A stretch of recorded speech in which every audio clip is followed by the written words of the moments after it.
Hello everyone, welcome to Fabricodes. आज के इस वीडियो में हम लोग जानने वाले हैं कि आप खुद का कस्टम साइज कैसे सेलेक्ट कर सकते हो। अगर आपको Instagram story, YouTube channel art, YouTube thumbnail बनाना है, सो आप यहाँ से सेलेक्ट कर सकते हो जो आपको सजेस्टेड है, या सोशल मीडिया पे जाके आप साइजेस सेलेक्ट कर सकते हो जो अलग अलग हमने दिए हुए हैं। बट अगर आपकी खुद की एक कस्टम रिक्वायरमेंट है जो आपको यहाँ पे नहीं मिल रहा है या फिर ढूंढने में प्रॉब्लम हो रहा है, तब क्या करें? तो आप ऑनलाइन सर्च कर सकते हो। जैसे कि मैंने यहाँ पे सर्च किया है ट्विटर हेडर साइज, तो यहाँ पे मुझे मिला है 1500 pixels wide by 500 pixels tall. इसका मतलब क्या हुआ? आप कस्टम साइज में जाओ, यहाँ पे आपको सबसे पहले विथ पुट करना है जो सबसे पहले लिखा है 1500, और हाइट में जाना है आपको और लिखना है 500। यहाँ पे आपको सेलेक्ट करना है पिक्सल्स, बिकॉज हम लोग डिजिटल मीडिया के लिए यूज़ कर रहे हैं तो उसमें पिक्सल्स होते हैं। अप्लाई नाउ पे क्लिक करते हैं। सो अप्लाई नाउ पे क्लिक करने के बाद यहाँ पे आपका आ गया ये साइज़। अगर आप कोई और साइज़ लिखते हो, जैसे कि आप लिखोगे Instagram story size, so Instagram story size already है हमारे पास, बट लेकिन तब भी आप टाइप करके उसे अलग से सेलेक्ट कर सकते हो। सो अभी बैक जाने के लिए फैब्रिकोट्स के लोगो पे जाएंगे, return to home, custom size पे क्लिक करेंगे, एंड अगेन यहाँ पे विथ हम लोग पुट करेंगे। जो विथ यहाँ पे है वो है 1080, एंड हाइट जो है वो है 1920। सो 1920 हम इसे अप्लाई करते हैं, और आफ्टर अप्लाइंग इट आप देख सकते हो इंस्टाग्राम का साइज आ चुका है यहाँ पे। ठीक है, सो 9:16 इसलिए आई गेस मैंने हाइट क्या डाली थी, 1080 1920, शायद 1920 मैंने डाली कि नहीं डाली।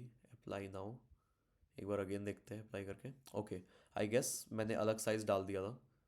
सो ये है अपना सही, क्योंकि वो थोड़ा सा अलग लग रहा था तो समझ आ गया था। ये मैंने कुछ और सेलेक्ट कर लिया था, ये और भी मैंने बना के रखा था इधर। सो इसे हटा देते हैं, काफ़ी सारे टैब्स हो गए, सो कन्फ्यूजन ना हो। सो यहाँ पे आप देख सकते हो इंस्टाग्राम स्टोरी बन गया। अब यहीं पे आप कोई और चीज़ कर सकते हो, आप यहाँ पे लॉग भी कर सकते हो। जैसे यहाँ पे मैंने 1080 लिखा, यहाँ पे 1080, यहाँ पे आप इसको हटा दो, एक काम करते हैं इसको स्क्रैच से हटाते हैं। कस्टम साइज़ यहाँ पे लॉक है, 1080 मैंने यहाँ पे लिख दिया। ठीक है, तो इसके अकॉर्डिंग 1920 अपने आप आ गया कस्टम साइज़ में। अब इसके बाद मैं लिखूँगा सपोज़ 500। सो इसके अकॉर्डिंग ये थोड़ा सा रेशियो वाइज ले लेता है, थंबनेल का रेशियो यहाँ पे है कस्टम साइज़ का। सो इसको आप लॉक ना रखो तो ही बेहतर है। ठीक है, लॉक रख के आपको उतना फ़ायदा नहीं मिलेगा।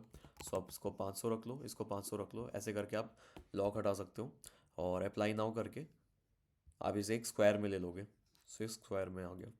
ठीक है, तो बस यही है, इसी तरीके से आप कस्टम साइज़ ले सकते हो। आई होप आपको क्लैरिटी मिल गई होगी।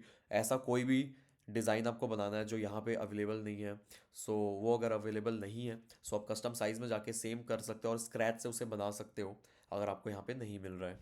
अदरवाइज़ यहाँ पे सजेशन मिलता है बिजनेस में, बिजनेस से रिलेटेड साइजेस है, सोशल मीडिया में सोशल मीडिया से रिलेटेड साइजेस है, यूट्यूब, फेसबुक, अदर्स, तो वो आपको साइजेस यहाँ पे मिल जाते हैं। अगर नहीं मिलते सो आप कस्टम साइज़ में जाके बना सकते हो। अगर आपको नहीं पता कि क्या साइज़ है उसका, ऑनलाइन जाके आप सिंपली सर्च करोगे लिंक्डइन हेडर साइज़, सो आपको आसानी से मिल जाएगा वो साइज़। सो ये प्रोसेस है कस्टम साइज़ सेलेक्ट करने का। सो आई होप आपको क्लैरिटी मिल गई होगी कि कस्टम साइज़ आपको कैसे लेना है फैब्रिकोट्स प्लेटफॉर्म के अंदर। So thank you so much everyone for watching this video.